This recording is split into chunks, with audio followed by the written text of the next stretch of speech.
பார்த்து கொண்டிருப்பது 24 நியூஸ் தமிழ். பொள்ளாச்சி மாவட்ட அரசு தலைமை மருத்துவமனையில் புதிய கட்டிடத்திற்கு ஜப்பான் ஜெய்கா அமைப்பு மூலம் ரூபாய் 39 கோடி நிதி ஒதுக்கீடு. மருத்துவமனை கண்காணிப்பாளர் டாக்டர் ராஜா தகவல். பொள்ளாச்சி சார் ஆட்சியர் அலுவலகத்தில் மாவட்ட அரசு தலைமை மருத்துவமனை நோயாளிகள் நலசங்க உறுப்பினர்கள் கூட்டம் சார் ஆட்சியர் கேத்தரின் சரண்யா தலைமையில் நகர்மன்ற தலைவர் ஷியாமலா நவநீத கிருஷ்ணன் முன்னிலையில் நடைபெற்றது. இதில் அரசு தலைமை மருத்துவமனை மருத்துவர்கள், ஊழியர்கள், வருவாய்த்துறை, நகராட்சி அதிகாரிகள், நலசங்க உறுப்பினர்கள் கலந்து கொண்டனர். மருத்துவமனை கண்காணிப்பாளர் டாக்டர் ராஜா ஆண்டறிக்கையை சமர்ப்பித்தார்.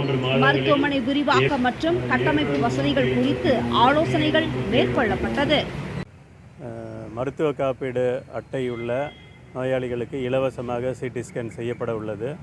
இதுவரை 500 ரூபாய் செலுத்தி மருத்துவ சேவை கழகத்தின் மூலம் சிடி ஸ்கேன் செய்யப்பட்டு வந்தது. தற்போது இந்த தமிழக முதல்வரின் விரிவான காப்பீடு திட்டத்தின் மூலமாக இலவசமாக செய்யப்படுகிறது.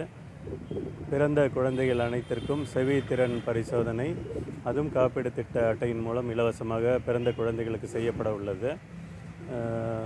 ஜெய்கா ஜப்பான் நிறுவனத்தின் மூலமாக 39 கோடி நிதியில் 6 மாடி கட்டிடம் புதியதாக கட்டப்பட உள்ளது. இந்த 39 பிரிவில் 6 மாடி கட்டிட பிரிவு வர உள்ளது. அதில் மகப்பேறு குழந்தைகள் நலப்பகுதி சிறப்பு வார்டுகள் வர உள்ளது. ஏற்கனவே உள்ள மகப்பேறு குழந்தைகள் நலப்பகுதி சிறப்பு அறுவை சிகிச்சை பகுதியாக செயல்பட உள்ளது.